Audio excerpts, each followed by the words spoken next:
Okay, so now that we've gone over working out our mid-zone weight and our fuel burns and our standard flight plans, let's look at some more complicated stuff. So the next thing that we'll be looking at is the critical point, or the ETPs, the equal time points.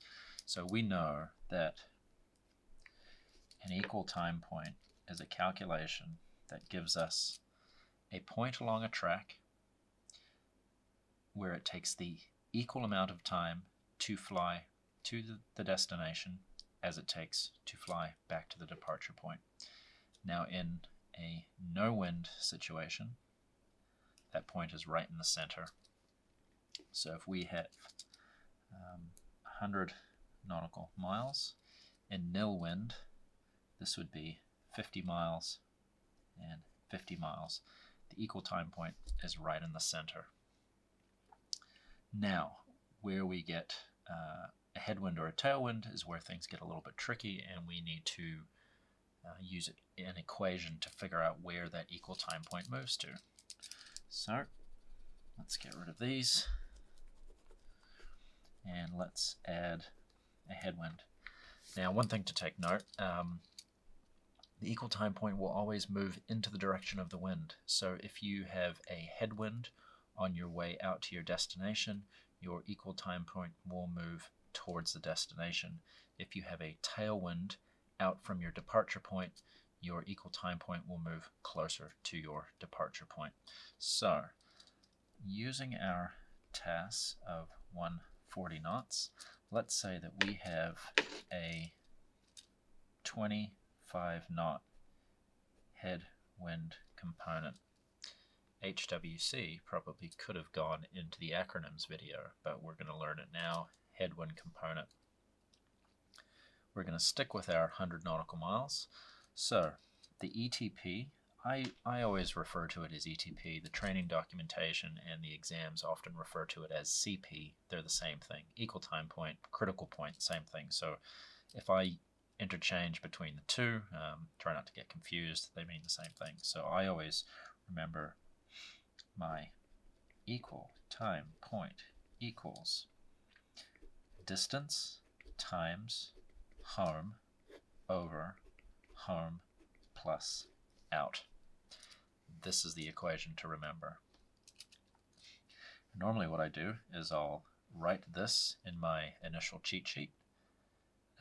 When I'm doing study, this will be my reference. I'll have it close by so I can glance at it, and then I will write distance, home, out.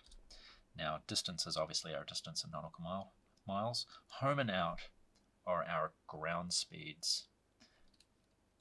Out towards our destination, or home back to our departure point. So in this situation, our distance equals 100.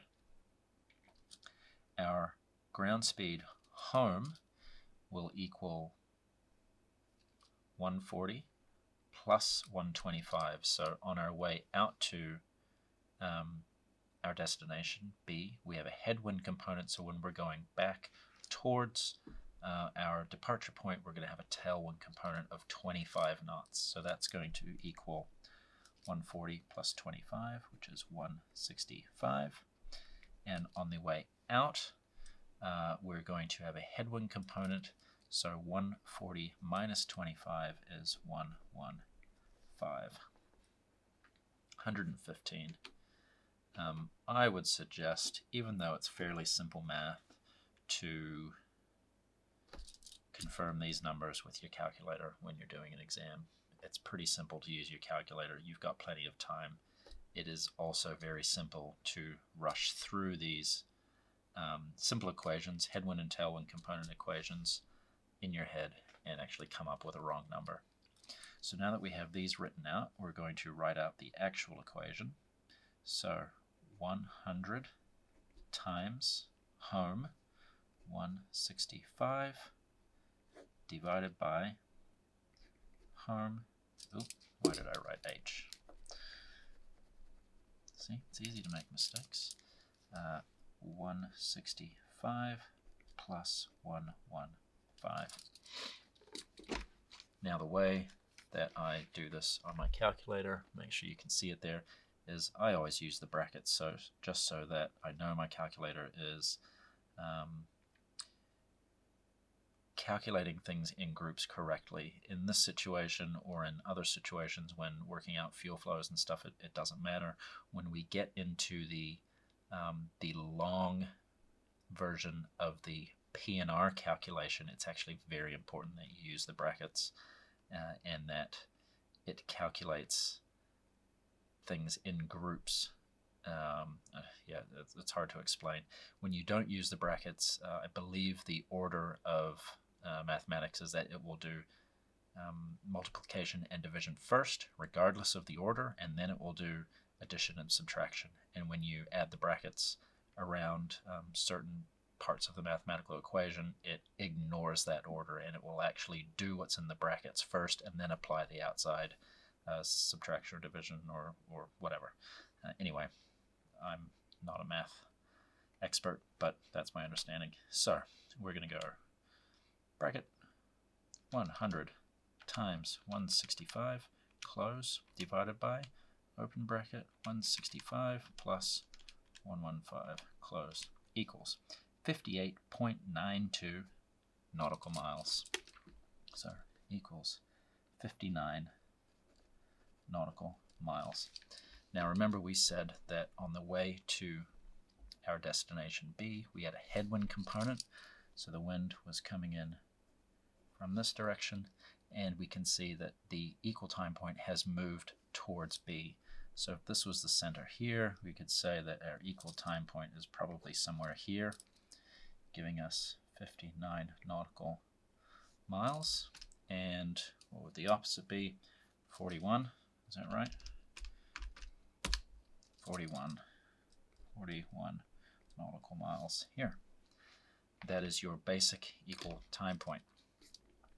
The way that we can check that, we could check this, is that we could look at our ground speeds versus our distances. So we should see that 59 nautical miles divided by out 115, sorry, it's the other way around.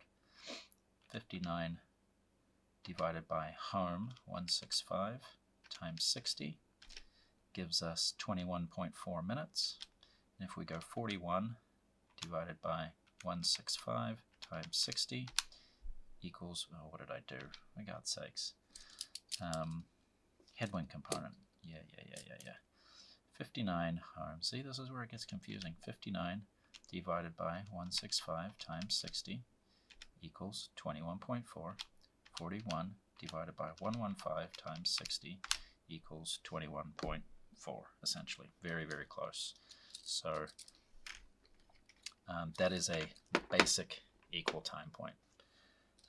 Now we will move on to using an equal time point in a flight plan, and then we will get into OEI equal time points. So engine failure, single engine failure, equal time points, and how to work out a flight plan based on that, and importantly, when we need to and when we don't need to use it.